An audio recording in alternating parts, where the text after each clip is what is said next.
A woman walks into court believing she can outsmart the entire legal system using sovereign citizen tactics. She calls her lawyer a foreign agent. She demands verified claims against her trust. And she keeps interrupting the judge every single time he speaks. What happens next is something you have to see to believe. But listen, Miss Pugh, don't speak over me.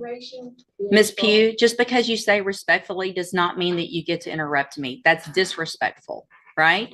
Hang on. Listen, Miss Pugh, stop talking over me. If you want to stop talking over me. Where is the verified claim that is being placed against my trust? You can go back with the bailiff. Go back with the bailiff. Get your own attorney or represent yourself if you don't like it. Good morning. Are you Janetta Pugh? I am the beneficiary of that estate. You're the what? I am the beneficiary of that estate. You're the beneficiary of what estate? Answer my questions, please, ma'am. I'm just trying to understand. Beneficiary of that estate. Okay. For the record, I recognize Ms. Pugh. She's been here before. I do as well, for the record. And I looked into Mr. Christopher Wiley. I can't find that person as a practicing lawyer in the state bar page, and I have not been contacted by anybody on Ms. Pugh's behalf. All right, so Ms. Pugh, Mr. Lewis has been appointed to represent you at this point. Obviously, you know as well as anyone that you're in custody and we want to get your case taken care of. If you've hired or your family has hired another lawyer, then they have to contact the court so that we can do something with your case. And do you know if they've hired someone? Foreign agents. That is what sovereign citizens call court-appointed lawyers. The logic is that because lawyers are licensed by the state, they serve the government first and you second. Every court in America rejects this argument completely, but she is just getting warmed up. Respectfully, Your Honor, I do not agree with your appointed foreign agents, considering that the first duty is to the state and will be considered conflict of interest, Your Honor. Okay, so if you don't want, the only thing I can do, I'm appointing an attorney to you to help you, right? So if you don't want a court-appointed attorney, then your only option, two things. One is to represent yourself or to hire a lawyer. So if you don't like the way it works, then you do something different. So are you, listen to what I'm saying. Are you either going to represent yourself? Or are you going to let Mr. Lewis represent you? Or are you going to hire someone?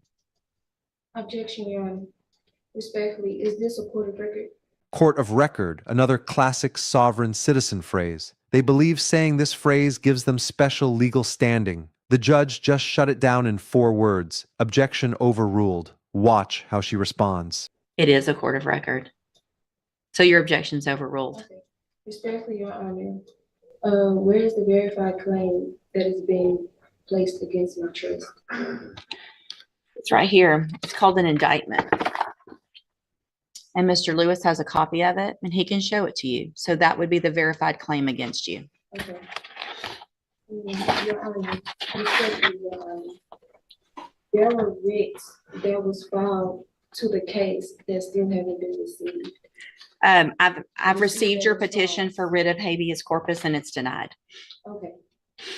Respectfully, Your Honor, I demand to be released due to lack of evidence of stated claim and not being given the proper opportunity to obtain proper counsel effective defense. It's overruled. Okay. You're running out, aren't you? No, it's fine. So here's the thing, Miss Pugh. I appreciate your position, but listen, Respectfully, Your Honor, Miss Pugh, don't speak over me. Respectfully, Your Honor, for my incarceration. The judge just made the most important point of this entire hearing. Saying the word respectfully before you speak does not make what you say respectful. She has interrupted him 6 times already. His patience is running out, and she has no idea how much trouble she is in. Miss Pugh, just because you say respectfully does not mean that you get to interrupt me. That's disrespectful, right? Hang on. Listen to me. Everything you have there is overruled. And here's one of the reasons why is because you have a lawyer. And your lawyer will file the appropriate motion. You're interrupting me again, which is disrespectful. So I'm going to leave Mr. Lewis as your attorney unless you choose to represent yourself or hire someone else. I'm going to give you 2 weeks to determine what you're going to do. You can go back. You can go back with the bailiff. I do not agree or comply to your appointed. Go back. Agents. You already said that, considering and that's the first overruled. duty is to the state. Go back with the bailiff. Get your own attorney or represent yourself if you don't like it. Perfect. So Ms. Pugh, Mr. Jeffries has been appointed to represent you. He's just been given, he's trying to get caught up real quickly on all the information and the discovery in your case. I'm going to reset your case so that he can get all of that. Once he gets it, he'll be out there to go over it with you, and we'll see if we can get an announcement at the next court date. Respectfully, Your Honor, I do not agree to comply with any of the appointed court agents, considering that their first duty is to the state. I understand. We've had this conversation before. Conflict of interest. And for your record, I'll be representing myself. So if you want to represent yourself, there's some things. Ms. Pugh, stop talking over me. If you want to stop talking over me. If you want to represent yourself, then there is a process that we have to go through, and we'll do that today. If that's what you want to do, we'll get your case set for trial and we'll go forward. The judge just said it clearly. Representing yourself is highly inadvisable, and here is why. In a real trial, you must follow every single rule of evidence and procedure. The prosecutor across from you has years of training. You are going in with none. The jury will see that immediately. That way, it is highly inadvisable for you to represent yourself. Lawyers have many, many years of training. They understand the law. They understand how a trial works, because here's what happens. When you're in a trial and you represent yourself, you're expected to know and follow all of the rules of evidence, all the rules of procedure. And so you're really at a disadvantage if you don't know those things. And so you have to do everything just like the assistant district attorney would. And if you don't, you're going to be in front of a jury, and it's going to show, and it's just not going to be, it usually does not work out in your benefit. But I have to go through with you some questions first before we do that. And then if you still want to do that, then there's a couple of things couple of options, and we'll go over those as well. Okay. So I am supposed to ask you, I'm going to go through these questions. I need you to answer them if you want to represent yourself, because this is required. All right. So have you ever studied the law? Okay. Have you ever represented yourself before in any kind of criminal matter? Okay. Do you understand the charges against you? I know we've been accused of. Okay. And so do you know, and we've gone over before, I think, what the range of punishment is if you're found guilty on a jury? Do you know what that is? Let's see. Hold on a second. Let me pull you up here. We'll go over that again as well.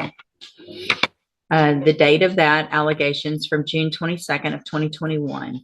And what that means is if you're found guilty, that the range of punishment that the jury could give you is between 2 years as a minimum punishment up to 10 years in prison, anywhere in between. Do you understand? And you answer out loud just for the record.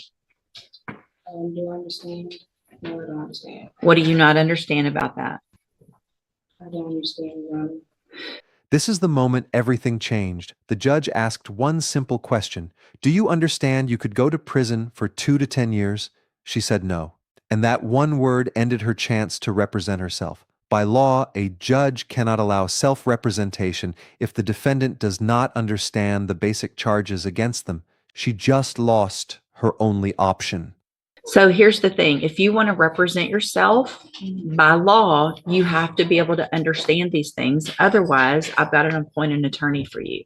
So you can't just say, I want to represent myself because I don't like the attorney or I don't like the process. This is the process that you're in.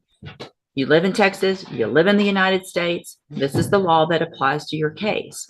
So what do you not understand about the range of punishment if you're found guilty? And that's what a jury's for, right? And so if you say you're not guilty, then you go in front of a jury and they determine, after they listen to the evidence, if you're guilty or not. That doesn't have anything to do with, if they find you guilty, you understanding that they could send you to prison for between 2 years and up to 10 years. Do you understand that part?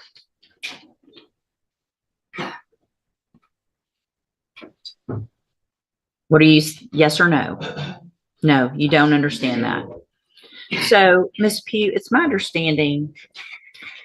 And just like that, it is over. The judge stopped the hearing at question 4 out of 15. She could not even get through the basic questions required to represent herself. This is actually the judge protecting her from herself. Whether she realizes it or not, he just saved her case. I'm not going to allow you to represent yourself because you don't understand the law and the process. So we're on question number 4 out of 15 that I'm supposed to ask you. So Mr. Jeffries is going to stay on your case.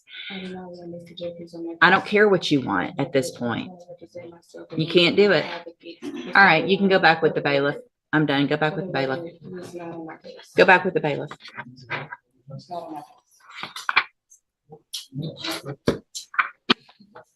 Welcome to the criminal appointment list. Yeah, fun, Judge. This was not meant to be any kind of punishment, I promise. So Mr. Jeffries, get ready like you would. Probably it's going to go straight onto a jury. Right, I would And assume. we'll just get it figured out that way.